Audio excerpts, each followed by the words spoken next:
जो आपकी जो पीएचडी आप लोग कर रहे थे, तो मेन वहाँ पे एक आप बड़ा ही आपकी पीएचडी विवादित भी रही, या विवादित तो नहीं पीएचडी कहेंगे। तो नहीं रही। हाँ, लेकिन जो उसकी स्कॉलरशिप आप बात नहीं करते तो वो बड़े, तो वो क्या मामला रहा उसमें? वो मामला थोड़ा और सा किस गड़बड़ हो तरीके से गया। आपने वो फाइट? कुछ कुछ चीज़ें होती है ना जो भगवान आपको सिखाने के लिए करते हैं कि वो टेस्ट एंड ट्रायल। जी। तो बहुत ज़्यादा ही सब ऐसे ऐसे चल रहा था। तो मुझे लगता है कि इसलिए उन्होंने मेरे जीवन में वो डाला कि एक चेक एंड बैलेंस भी। नमस्कार, मैं हूँ विकास और आप देख रहे हैं विकास पॉडकास्ट। आज के हमारे इस नए एपिसोड में आपका बहुत बहुत स्वागत है। आज के जो हमारे पॉडकास्ट में गेस्ट हैं वो हमारे मध्य प्रदेश के विदिशा ज़िले से हैं, युवा हैं, समाजसेवी हैं और पॉलिटिशियंस हैं। और स्वागत है हमारे पॉडकास्ट में बहुत बहुत शुभम वर्मा जी का। कैसे हैं आप? बढ़िया। और कैसा रहा आपका अभी दिन? और अभी तो महाकुंभ का पर्व भी चल रहा है। हाँ, सब बढ़िया शानदार चल रहा है। तो शुभम जी, काफ़ी सारे विषयों पे हम चर्चा करेंगे, जैसे विदिशा जिले में जो बीजा मंडल है हम उसके विषय में चर्चा करेंगे। आपकी पीएचडी को लेके जो संघर्ष आपका रहा है उससे कौन परिचित नहीं है, उसके विषय में चर्चा करते हैं। लेकिन सबसे शुरुआत करते हैं आपके इंजीनियरिंग का दौर का।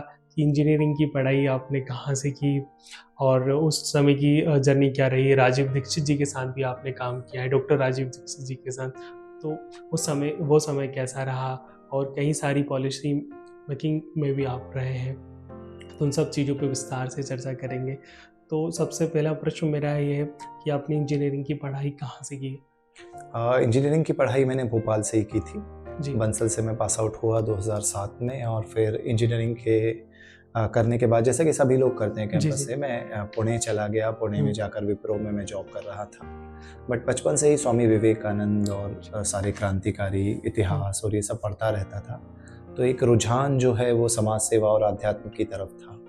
तो वहीं मैंने राजीव दीक्षित जी को, उस समय पीक पर थे राजीव दीक्षित जी, मतलब काफ़ी, हालांकि वो आज़ादी बचाओ आंदोलन से काम कर रहे थे 95 वगैरह से, लेकिन उस समय क्या है, आस्था संस्कार पर भी उनके जी। वीडियो आने लगे थे और वो बहुत पॉपुलर थे। देश के बारे में बात करते थे, इतिहास बताते थे, मैकॉले की शिक्षा पद्धति, काला धन, ये सब चीज़ें उस समय चल भी रही थी देश में। तो मैं बहुत प्रभावित हुआ उनसे। और पुणे में मैं विप्रो में जॉब करता था, तो मैं फिर वापस जब आया तो फिर मैं उनसे जुड़ गया। उनको मैंने मेल वगैरह लिखा, उनसे टच में आया, बात भी हुई, मुलाकात हुई। फिर मैं भारत स्वाभिमान मैंने ज्वाइन किया। विदिशा में हमने राजीव दीक्षित जी को बुलाकर अच्छा। उनका कार्यक्रम भी करवाया था। तो स्वदेशी से उनसे काफ़ी जुड़ाव रहा और काफ़ी उस व्यक्ति ने मुझे प्रभावित किया। तो सोशल वर्क में राजीव दीक्षित जी के थ्रू या प्रेरणा वो आपके रहता हो, आप सोशल वर्क में आए आप? जी, मतलब मेरे मन में हमेशा से एक ऐसा था कि मुझे कुछ करना है देश के लिए, लेकिन क्या वो वाली चीज़ एक उस समय थी कि कैसे करना है, क्या करना है। तो उनने जब बताना शुरू करा कि देश की ये समस्याएँ हैं, इतनी तरह की, और ये इस तरह से ब्रिटिश ने देश को बर्बाद किया है, विदेशी ताकतें क्या कर रही हैं। तो उन पर हमने कहा कि स्वदेशी के लिए कुछ करना चाहिए, तो छोड़कर हमने काम शुरू किया। और राजीव भाई से बहुत प्रेरित होकर बहुत सारी चीज़ें वहाँ पर करी। विदिशा में भी गरीब बच्चों को हम लोग पढ़ाते थे, जो कचड़ा बीनने वाले बच्चे होते हैं।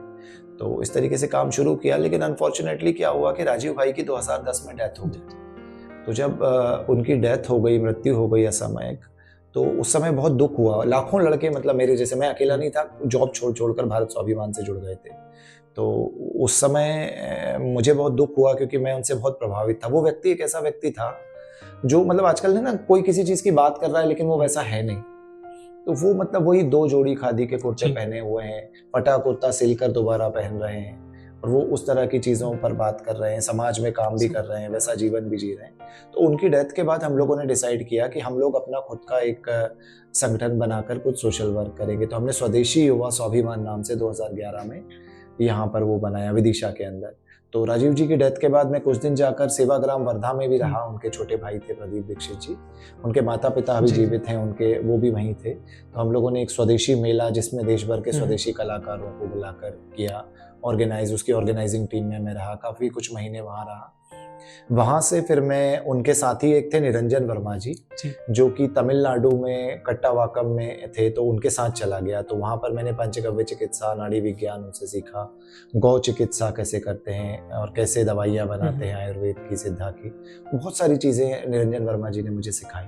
वहाँ से फिर मैं लौट कर, चूँकि घर वाले बोलने लगे थे कि अब तुम कुछ कर क्यों नहीं रहे हो, फिर आकर मैंने 1 साल केंद्रीय विद्यालय में कंप्यूटर साइंस का मैं ग्रेजुएट था तो पढ़ाया मैंने कंप्यूटर। एडुकॉम सॉल्यूशंस में भी मैं जी। माइक्रोसॉफ्ट का ट्रेनर रहा 1-1.5 साल। वो करते करते मैं मतलब समाज सेवा भी करता था, गरीब बच्चों को पढ़ाना। गायत्री परिवार का एक डिवाइन इंडिया यूथ एसोसिएशन चलता है दिया, उससे जुड़ा हुआ था, संघ से जुड़ा हुआ था, तो सेवा के कुछ काम, बस्ती वगैरह, नदी साफ करना, उन सब चीज़ों में जाता था। तो ये सारी चीज़ें साइमल्टेनियसली चल रही थी, समाज का काम भी कर रहा था। तो उसी क्षण फिर एक चीज़ मुझे रियलाइज़ हुई कि यार बहुत बड़ा इम्पैक्ट नहीं आ पा रहा है।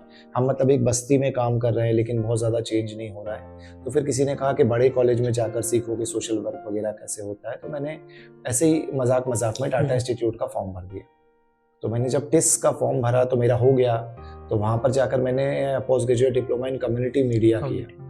तो कम्युनिटी मीडिया में जब मैंने टाटा इंस्टीट्यूट में पढ़ाई करी तो वहाँ एक डिफरेंट एंगल मेरे सामने आया। कुछ लोग तो ठीक थे, बहुत अच्छे भी थे, कुछ लोग इस तरह के थे जो भारत माता को नहीं मानते, या कुछ लोगों का विचार, जैसे जेएनयू में हम देखते हैं कि कश्मीर का अलगाववाद का विचार, कहीं किसी को ट्राइबल के अलगाववाद का विचार, तो वो चीज़ें मुझे जमी नहीं। मुझे लगा ये क्या हो रहा है।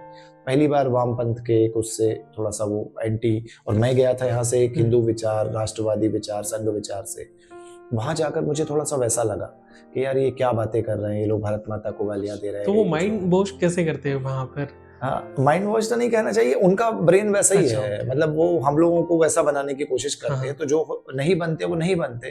तो वो क्या, जैसे मान लो मैं आपको बताता हूँ क्या प्रभाव पड़ता होगा। मैं बताता हूँ कि जैसे क्या होता है कि आपको ऐसे बताएंगे, जैसे आपको किसी गरीब इलाके में, नक्सल इलाके में, छत्तीसगढ़ में या दांतेवाड़ा में ले गए इंटर्नशिप करवाने, वहाँ दिखाया देखो गरीबों का कितना शोषण हो रहा है, कितना गलत हो रहा है इनके साथ, ऐसा हो रहा है।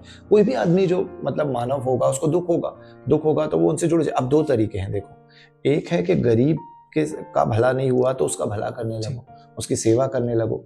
दूसरा तरीका है कि गरीब के हाथ में बंदूक पकड़ा दो और उसके साथ मिलकर सिस्टम से लड़ने लगो। तो वो तरीकों का फर्क है। प्रॉब्लम आइडेंटिफिकेशन ठीक है, दोनों जगह का ठीक है, एक राष्ट्रवादी वालों का और एक उनका। लेकिन जो जैसे गांधी जी वगैरह भी हैं या संघ है, तो ये लोग सेवा बस्ती के थ्रू काम करते हैं या वहां पर जाकर सेवा करते हैं। लेकिन इन लोग उनको भड़काकर आंदोलन करवाना, और काफी सारे एंगल्स मुझे उस समय दिखाई दिए जो उस कॉलेज से तो रिलेटेड नहीं थे, लेकिन अलग अलग चीजों से थे कि फॉरेन फंडिंग आ रही है, कुछ उल्टे सीधे काम हो रहे हैं वहां पर। फिर मैं थिंक इंडिया से जुड़ गया था, तो महाराष्ट्र में, मुंबई में। तो थिंक इंडिया के साथ मैंने कुछ दिन काम किया, बहुत सारी चीज़ें समझी। अच्छा, वहाँ पर जब मैं अपना विचार रखता था कि हमारे भारत ने भी कुछ दिया है, तो वहाँ से सीधे पलटकर एक वामपंथी लोगों का एक वो आता था कि नहीं ऐसा कुछ नहीं दिया है तुम्हारे भारत ने। और जब मैं कोट करता था प्रभात प्रकाशन, अर्चना प्रकाशन की बुक्स, तो वो बोलते थे अरे ये तो इररिलेवेंट है, तो तुम बोलोगे ये तो संघी किताब है। तो फिर वहाँ से मैंने पढ़ना लिखना शुरू किया। वहाँ से मैंने राजीव मल्होत्रा को पढ़ा, अरुण शौरी को पढ़ा, सीताराम गोयल को पढ़ा, राम स्वरूप को पढ़ा, कोयना एडल्स्ट को पढ़ा। तो मैंने ये देखा कि कौन से ऐसे लोग हैं जो हमारे विचार को एकेडमिकली लिख रहे हैं, जिसको काटा नहीं जा सकता। मतलब ये लोग बोलते हैं तुम जो बातें कर रहे हो उन किताबों पे ISSN नंबर नहीं है, ISBN नंबर नहीं है, तो तुम तो बेकार की, जर्नल में नहीं है ये चीज़ें। तो फिर मैंने पढ़कर जब उनको काउंटर करना शुरू किया, तो फिर धीरे धीरे मेरा भी इंटेलेक्ट बढ़ता चला गया। मैंने आर्टिकल्स लिखना सीखे, आर्टिकल में क्या नहीं करना चाहिए, कहाँ से कॉपी नहीं करना, विकिपीडिया को आप वो नहीं करोगे कोट, ब्लॉग स्पॉट को कोट नहीं करोगे, किसी फेक वेबसाइट को कोट नहीं करोगे, कोट का क्या चीज़ें की जाती हैं, न्यूज़ आर्टिकल्स में भी क्या ऑथेंटिक होता है क्या नहीं होता है, कौन से रेफरेंसेस। तो मैंने लिखना पढ़ना, अभी तक मैं क्या था, समाज सेवी था। राजीव दीक्षित जी के समय देश में घूमा था, अलग अलग राज्यों में रहा था, और मैंने गरीबों के बीच में काम किया था, किसानों के बीच में काम किया था।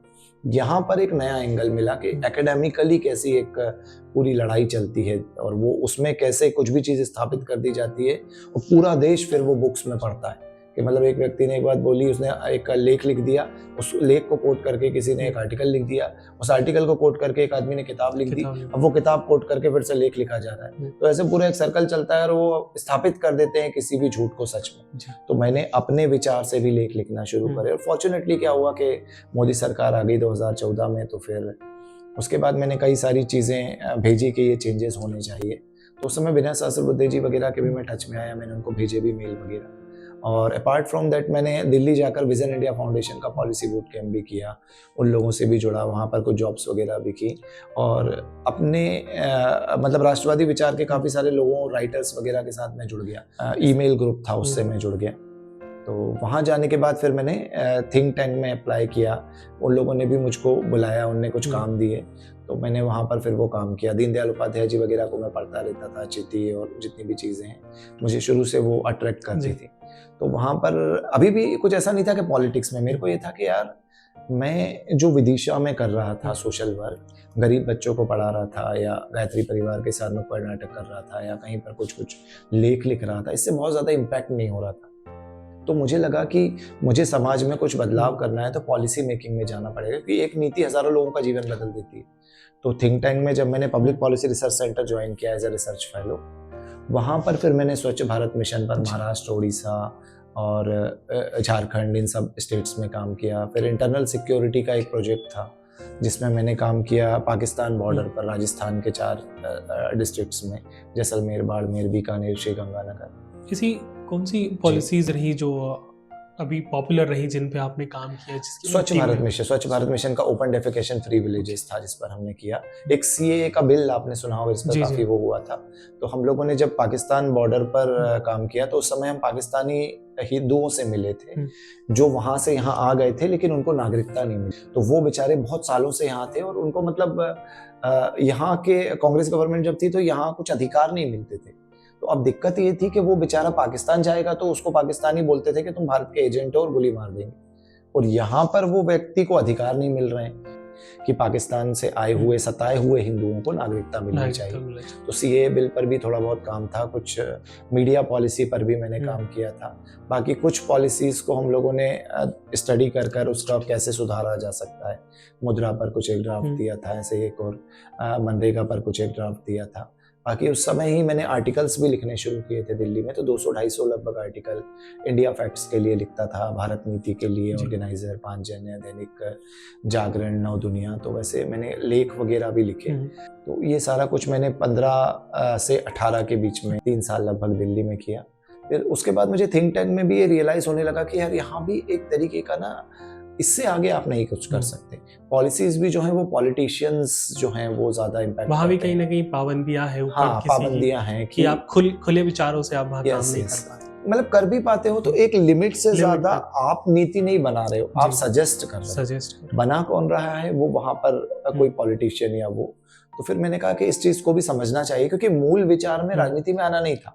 मैं पॉलिटिक्स से जुड़ा हुआ था, सभी अच्छे बड़े नेताओं से, इवन पीएम ने हमारी रिपोर्ट रिलीज करी थी तो प्रधानमंत्री जी से भी मिला, बहुत प्रभावित भी उनसे आज भी हूँ, पहले भी था, काफी सारे लोगों को जानता था, लेकिन तब राजनीति के लिए काम करता था कुछ, लेकिन वैसा कुछ नहीं था। तो एवरीवन जस्ट सेड के इसको कर देना चाहिए। तो मैंने, कौन से सन में आप जुड़े? 2021 में मेरे को ये पोस्ट मिलती है। 2021 में ही मेरी पीएचडी एनरोल होती है। आपकी पॉलिटिक्स मतलब 2000, हाँ मतलब पोस्ट वाइज यदि आप देखेंगे तो 21 से शुरू होती है। बाकी मैं, क्योंकि वो थिंक टैंक में जो मैं था दिल्ली में, वो पार्टी से रिलेटेड था, सरकार में बीजेपी ही थी, तो मैं वहां से काम करता तो आ रहा था।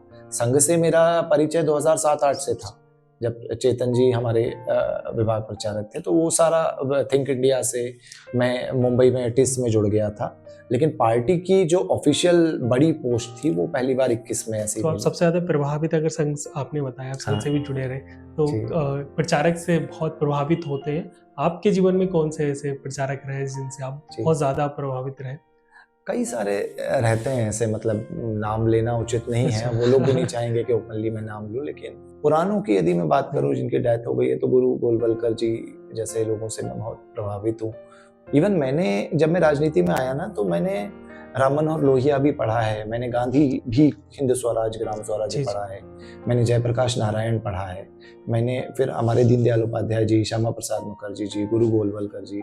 तो मेरे को एक समझ है कि किस जगह क्या है, और मैं मूल उस विचार का ही हूँ कि समाज के अंतिम व्यक्ति के लिए कुछ किया जाए। वही मोटिव से सोशल वर्क में गया था, वही मोटिव से पॉलिसी मेकिंग में आया था, वही मोटिव से पॉलिटिक्स। और मेरा भी पॉलिटिक्स में जब मैं ज्वाइन हुआ 21 में, तो मेरा ये था अब मैं जॉब नहीं करूँगा। तो पीएचडी का भी मेरा वो कोर्स शुरू हो गया, और पीएचडी में भी मैंने जब एंट्रेंस होता है, यूनिवर्सिटी एंट्रेंस, उसमें टॉप किया। और ना सिर्फ एंट्रेंस में टॉप किया मैंने, बल्कि कोर्स वर्क में यूनिवर्सिटी टॉप की मैंने। जो आपकी जो पीएचडी आप लोग कर रहे थे, तो मेन वहाँ पे एक आप बड़ा ही, आपकी पीएचडी विवादित भी रही, या विवादित तो नहीं कहेंगे, तो नहीं रही, हाँ। हाँ, लेकिन जो उसकी स्कॉलरशिप आप बात में कर रहे थे वो बड़े, तो वो क्या मामला रहा उसमें? वो मामला थोड़ा और सा किस गड़बड़ हो तरीके से गया। आपने वो फाइट करी, क्योंकि उस दौरान आप संगठन से दूर हो गए, आपके कई सारे लोग आपसे दूर हो गए थे, आप मैं देख रहा था आप अकेले अपनी लड़ाई लड़ रहे थे वो जो, तो वो लड़ाई क्या थी, किस प्रकार से आपने लड़ी और जीते आप उसमें? कुछ कुछ चीज़ें होती है ना जो भगवान आपको सिखाने के लिए करते हैं, कि वो टेस्ट एंड ट्रायल। जी। तो बहुत ज़्यादा ही सब ऐसे ऐसे चल रहा था, तो मुझे लगता है कि इसलिए उन्होंने मेरे जीवन में वो डाला कि चेक एंड बैलेंस भी करो। कई बार रहता है ना कि कुछ ऐसी घटनाएं आपके जीवन में घटती हैं जिसमें आपको पता चलता है कि कौन आपका सगा है, कौन आपका नहीं, किस पर आप भरोसा कर रहे थे। तो वैसा ही हुआ। हम लोग हैं जनरल कैटेगरी के, ठीक है, जनरल कैटेगरी के लोग हैं, हमको कोई स्कॉलरशिप नहीं मिलती है ना। अब स्कॉलरशिप नहीं मिलती है तो आपके पास एकमात्र ऑप्शन रहता है कि आप टॉप करके ले लो स्कॉलरशिप, है ना। आप यदि सबसे क्रीम टॉप में नहीं आए तो कुछ नहीं होगा। तो हमारी यूनिवर्सिटी का एक नॉर्म था कि जो बंदा यूनिवर्सिटी का टॉपर रहेगा, मतलब जैसे मेरे कोर्स में मैंने एडमिशन लिया पीएचडी में, तो सिर्फ टॉपर को मिलेगी, है ना। तो मेरे लिए करो या मरो की स्थिति थी, क्योंकि मैंने बोल दिया था मैंने पार्टी ज्वाइन करी थी तो मैं जॉब नहीं करूँगा, तो मेरे को घर भी चलाना था और मेरे पास सेविंग्स थी, हालांकि जो मैंने दिल्ली जॉब वगैरह करी थी उसकी, लेकिन थोड़ा बहुत कुछ तो चाहिए ही रहता है। और मैं भ्रष्टाचारी हूँ नहीं, तो मैं ये सब काम गलत धंधों में नहीं था, राजनीति में अभी भी नहीं हूँ, लेकिन इतने सारे कामों के बाद भी मैं यूनिवर्सिटी जाता था, बात करता था, तो टाल देते थे। फिर अचानक से एक दिन पता चला कि मेरी स्कॉलरशिप किसी और को दे दी गई। तो मैंने कई लोगों को बोला, कई लोगों ने सुना नहीं मेरी बात को। तो ऐसे करते करते 1 साल हो गया, 1.5 साल हो गया, 1.5 साल कुछ भी मुझे नहीं मिला, दूसरों को मिल रहा है। मैंने कहा यार ये तो मेरे साथ अन्याय हो रहा है, मैं काहे का नेता हूँ यदि अपने लिए नहीं लड़ पाया तो। फिर मैंने जो है, तब भी मैंने कुछ नहीं किया। फिर बच्चों ने, और भी डिपार्टमेंट में वैसा हुआ होगा, तो कुछ बच्चों ने स्ट्राइक करी 1 साल 1.5 साल बाद, मतलब कुछ ऐसा प्रोटेस्ट किया होगा। तो प्रोटेस्ट करने के बाद क्या हुआ कि मेरे मान लो पीएचडी में मान लो 25 लोग हैं अलग अलग डिपार्टमेंट्स के मिला के, सेम ईयर के 2021 वाले, उसमें से 24 को स्कॉलरशिप मिल गई और मेरा नाम हटा दिया। अब मेरा दिमाग खराब हो गया। तो मैंने दुखी मन से, बहुत ज़्यादा दुखी होकर मैंने एक मैसेज भेजा ऊपर कुछ लोगों को, कि जिसमें उनका नाम लिख करके ये मैडम मेरे साथ ऐसा कर रही हैं। तो जवाब ही नहीं, उन्होंने कहा हम बोल देंगे, किसी ने कहा कुछ बोल देंगे, कुछ नहीं हुआ। फिर क्या हुआ कि अचानक से एक दिन यहाँ पर इंटरव्यू निकले, कि मतलब इसको वहाँ पर इंटरव्यू प्रोसेस हुई असिस्टेंट प्रोफेसर की। तो मैंने फॉर्म भर दिया। मैंने कहा चलो, मेरे प्रोफेसर वगैरह ने बोला कि चलो हो सकता है तुम्हारे भाग में ये लिखा हो। तो मैंने कहा ठीक है चलो। तो मैंने फॉर्म भर दिया कि मैं इंटरव्यू दे दूंगा तो शायद मेरा असिस्टेंट प्रोफेसर हो जाए, नेट क्वालिफाइड मैं पहले ही था, तो भगवान ने ये लिखा होगा, स्कॉलरशिप नहीं लिखी होगी, मैं भूल गया। अब इंटरव्यू होता है, मैं अंदर जाता हूँ, 7-8 लोग बैठे रहते हैं, रजिस्ट्रार बैठे रहते हैं। तो वीसी आती है, रजिस्ट्रार को उठा के बाहर निकालती है, कहती है मैं लूँगी इंटरव्यू। मुझे लगा शायद लेंगी ये इंटरव्यू, जो भी है। तो बाकी दूसरे कॉलेज के जो प्रोफेसर्स थे वो मुझसे क्वेश्चन पूछते हैं, हाँ Shubham what is your name, मैं बताने के लिए बोलता हूँ माय नेम इज शुभम। इसके बाद ही वीसी खड़ी हो जाती हैं और कहती हैं कि कहने लगी मुझे तुमसे पुराना हिसाब चुकाना है। तो मैंने कहा नहीं, मैंने तो ये लिखा था कि मेरे को स्कॉलरशिप चाहिए, जो मेरे को नहीं मिल रही है। 1.5 साल 2 साल से मैं भटक रहा हूँ, चैम्बर्स के चक्कर लगा रहा हूँ, आपके रजिस्ट्रार सर के सबके चक्कर लगाए, अभी तक नहीं मिली, इतना परेशान हुआ। तो मैंने शिकायत बस एक मैसेज भेजा था, वो भी अभी नहीं भेजा, बहुत दिन पहले की बात है वो।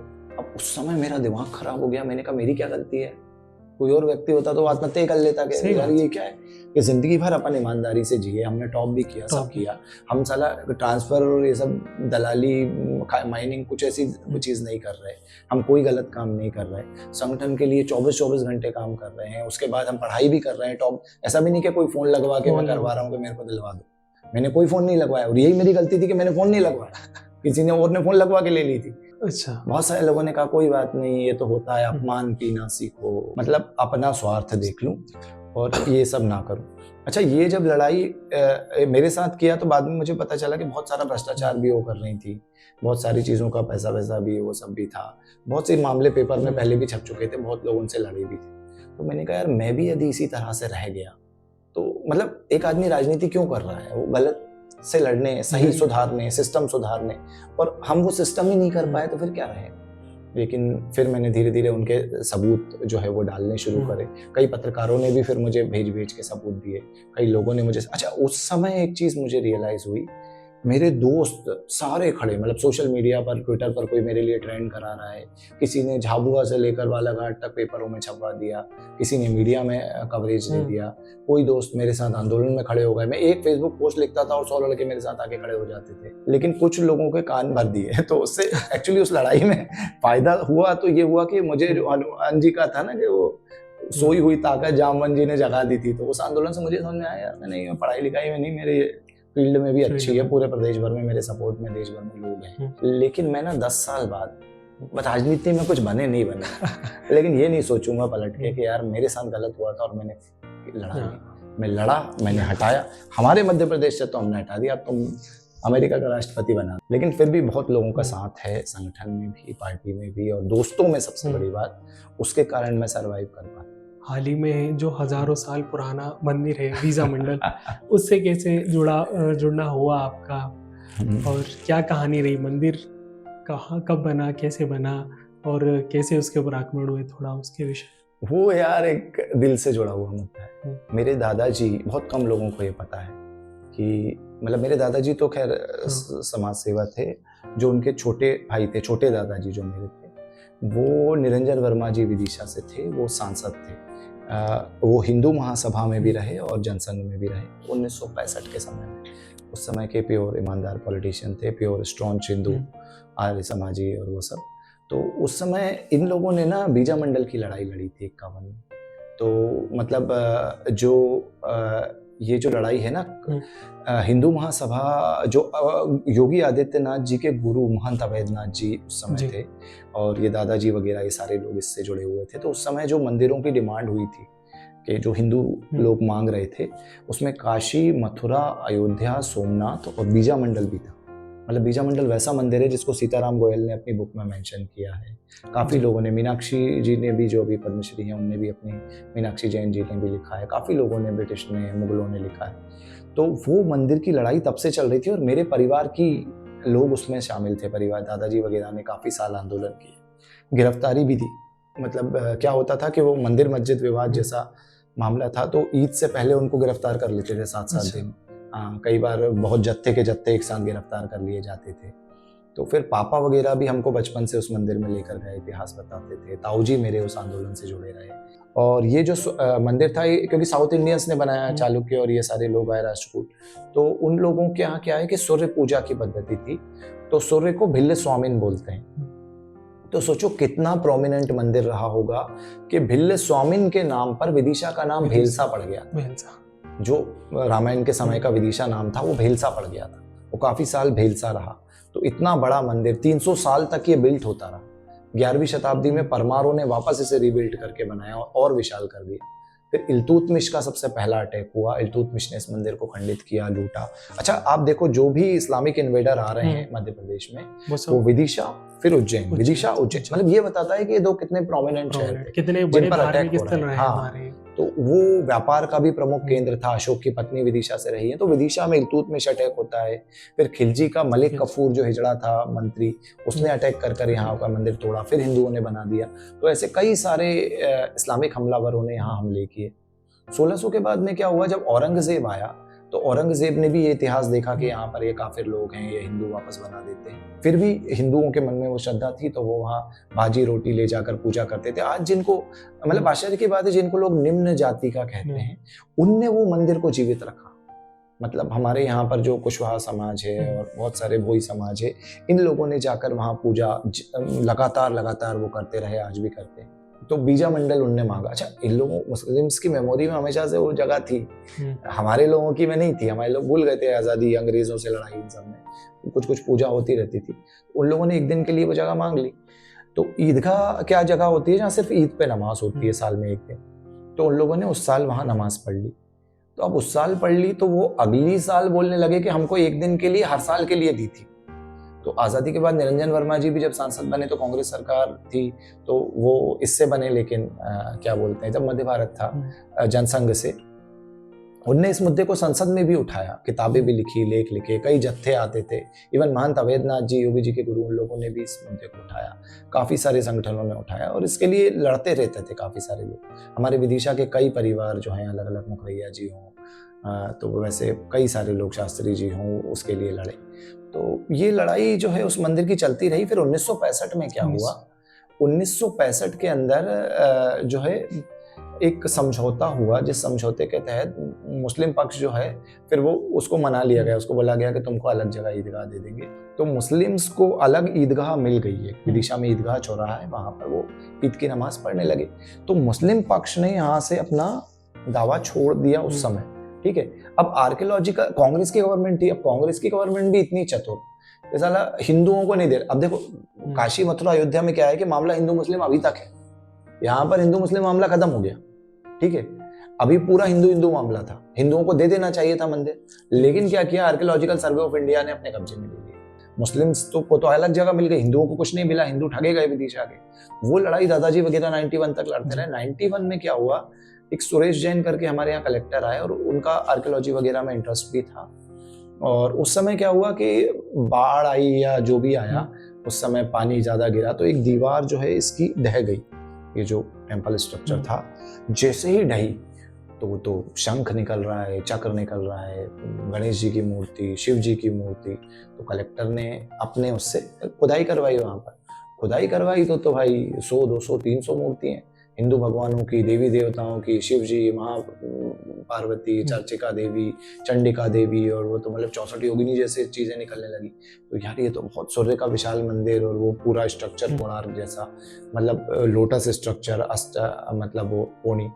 तो इसके बाद फिर क्या हुआ कि तब भी कांग्रेस की सरकार थी, तो उन लोगों ने क्या करा, दबा दिया, कलेक्टर का ट्रांसफर कर दिया, और उन लोगों ने वो पूरा मामला दबा कर बंद कर लिया। बोल दिया कि ठीक है, हिंदुओं को नागपंचमी के दिन हम पूजा करने देंगे, क्योंकि नागपंचमी के दिन वही समाज कर ही रहा था। तो नागपंचमी के दिन हर साल हिंदू आकर वहां पर पूजा करने लगे। लेकिन इनने चालाकी क्या करी कि मंदिर के प्रांगण में आप एंटर होते हो, उसके बाद जो मूल विग्रह वाली जगह है वहां पे ताला लगा दिया। तो मंदिर है, इतने साल से पूजा हमारी चल रही है, वहां पर कोई वो नमाज वमाज नहीं पढ़ी जा रही है, और हमको तो हमारा मंदिर चाहिए, और आप ये मॉस्क कैसे बता रहे हो, उसको चेंज करो पहले तो आप खुद सर्वे करके यहाँ पर ASI का, और वो करो। तो वो लड़ाई चलती रही। तो हमारा 10 दिन पहले शुरू हो गया था कि इस बार ताला खोल के पूजा हो, ताला खोल के पूजा हो। तो वो चलती रही। कलेक्टर ने वो लिख के दे दिया, फिर हमने उनको आंसर लिख के दिया तथ्यों के साथ कि पूजा हो सकती है। इन्हें जो अभी मैंने आपको बताया कि रायसेन के किले में हो रही है, वहां हो रही है, तो आप कर सकते हो एक दिन के लिए, तो उसमें क्या है, लॉ एंड ऑर्डर भी सुधरा रहेगा। तो end of the day but क्या हुआ कि हमारे ही शहर के मुख्य पुजारी जो शास्त्री जी थे, जो कई वर्षों से इस मंदिर की पूजा कर रहे थे नागपंचमी पे, वो हमारे साथ बैठ गए कि ताला खोलो वरना पूजा जो है वो नहीं होगी। वो मुख्य पुजारी जो मतलब जिनको पूरा वो है, जो मतलब एक ऐसा होता है ना कि इस मंदिर को इस पुजारी को दिया गया है, तो वो उसके पुजारी वो हमारे साथ बैठ गए आंदोलन में। युवा बैठ गए सारे, 100-200 लड़के हमारे साथ बैठे रहे, ताला खोलो, ताले के बिना पूजा नहीं होगी, ताले के बिना। लेकिन कुछ लोग थे शहर के, उन लोगों ने जाके और बोला नहीं ताले की पूजा कर लो और ये कर लो। तो कलेक्टर को लगा कि ये तो बढ़ गई इनकी टीम आपस में, तो कलेक्टर ने फिर परमिशन दी नहीं। पुलिस इतनी लगा दी थी कि कोई कुछ कर नहीं सकता, तो चारों तरफ पुलिस ही पुलिस लगा दी।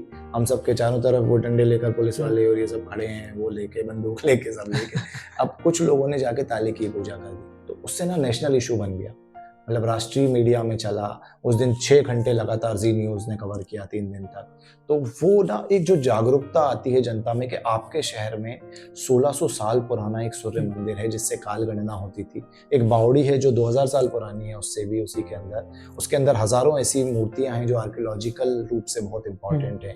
तो ना सिर्फ धार्मिक रूप से, कल्चरल रूप से, बल्कि उस रूप से भी काल गणना के स्थल के रूप में भी, टूरिज्म के तौर पे भी वो बहुत इंपॉर्टेंट एक टेम्पल है, साइट है, जो यदि खुल जाती है तो मध्य प्रदेश के मतलब भारत के सबसे बड़े मंदिरों में से ये एक है अगर उसकी खुदाई हो। तो हमने यही डिमांड करी थी कि ASI कम से कम इसमें सर्वे शुरू कर दे एटलीस्ट। तो मैंने कुछ लेटर्स वगैरह भी ऊपर भेजे हैं, अभी उसकी हम तैयारी भी कर रहे हैं कि और डॉक्यूमेंटेड एविडेंस मिल जाए, क्योंकि बहुत सारे लोग ना रेटोरिक तो कर देते हैं इन चीज़ों पर, कि वो बातें करते हैं बड़ी बड़ी, यार हमारा था, लेकिन वो पढ़ते नहीं है।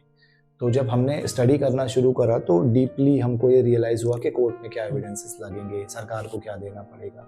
तो आर्कियोलॉजिकल एविडेंसेस, फिर इस्लामिक हमलावरों के लिखे हुए एविडेंसेस, फिर मूर्तियों के एविडेंसेस, फिर हम लोग शिल्प शास्त्र देख रहे हैं, स्थापत्य कला देख रहे हैं, मूर्ति कला को समझने का प्रयास कर रहे हैं, फिर उससे क्या निकल कर आता है। तो वैसे सारे एविडेंसेस के साथ अभी हम लोगों को उसकी लड़ाई लड़नी पड़ेगी। तो हम लोग उसके लिए बंद नहीं हुए, वो आंदोलन हो गया, उसके बाद फिर कलेक्टर सर का ट्रांसफ़र हो गया।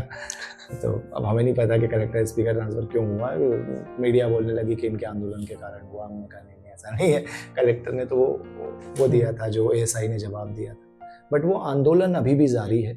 राजनीति की बात करें तो कांग्रेस के समय से ताला लगा है, लेकिन अभी 10 से 15 साल से बीजेपी की गवर्नमेंट है, तो इन 10-15 सालों में ताला क्यों नहीं खुला? कि ये भी तो प्रश्न उठता है। हाँ, ये प्रश्न हमसे कि भी अगर उठता है। हिंदूवादी अगर कहा भी जाता है और है भी, हिंदुओं को हक के लिए भी लड़ती है पार्टी, तो फिर क्यों अभी तक ताला नहीं खुला? ये भी तो एक मैंने बात की यहाँ पर काफ़ी लोगों से मध्य प्रदेश में, तो they said that it's under ASI, मतलब आर्कियोलॉजिकल सर्वे ऑफ इंडिया के अंडर में जो चीज़ है वो सेंट्रल के हाथ में होती है। तो सेंट्रल में भी तो बीजेपी की हाँ, गवर्नमेंट अभी मतलब उसके पहले 20 साल की तो अपन बात नहीं कर सकते, हाँ। क्योंकि 2009 तक तो 14 तक तो कांग्रेस ही थी।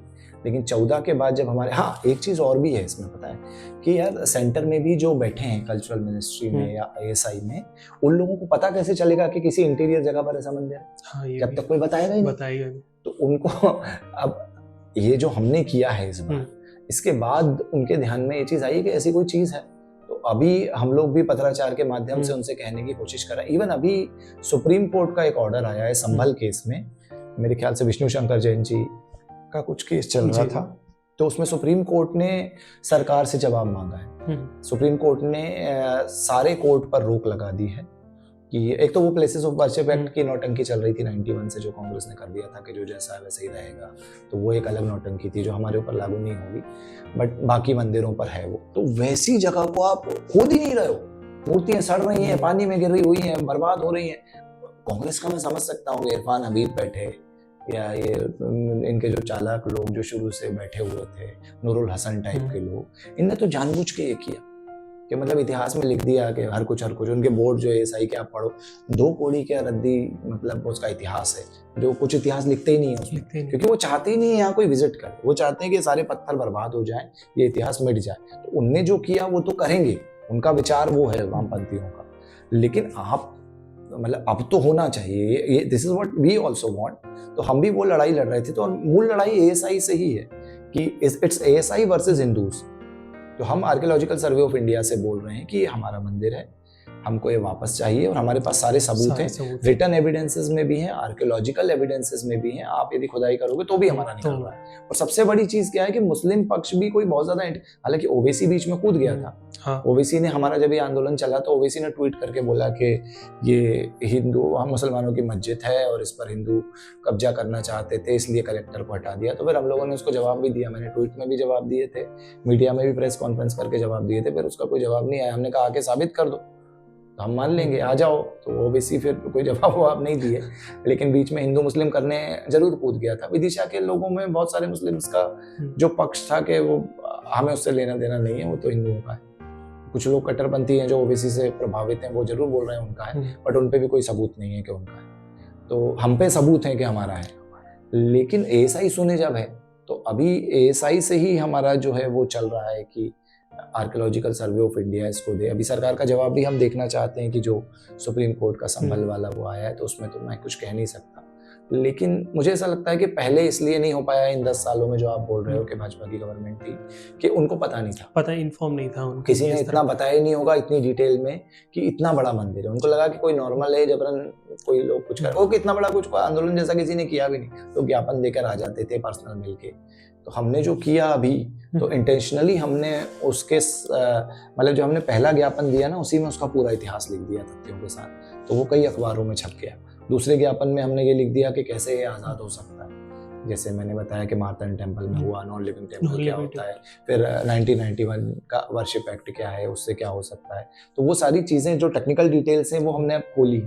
तो अभी मुझे लगता है कि, मतलब मुझे आशा है कि प्रधानमंत्री भी मोदी जी हैं, और हमारे यहाँ भी जो मोहन यादव जी हैं वो भी काफ़ी धार्मिक व्यक्ति हैं, उन्होंने महाकाल लोक और वो सब भी किया है। तो मुझे लगता है कि विदिशा में अब ये मंदिर जो है वो खुलना चाहिए। खुल और ये खुलेगा तो यार मज़ा आएगा, मतलब ऐसा मंदिर है कि एक बार यदि ये पुनः निर्माण होता है ना, तो मतलब पूरा विदिशा और आसपास का पूरा जगह वो है, वो टूरिज्म सर्किट के तौर पर वर्ल्ड में यूनेस्को में जाना जाएगा। तो उसकी लड़ाई हम अभी भी लड़ रहे हैं, and that is very personal, मतलब हमारे शहर का मुद्दा है, हमारे धर्म का मुद्दा है, तो वो तो हम करेंगे। तो यही सारा कुछ है।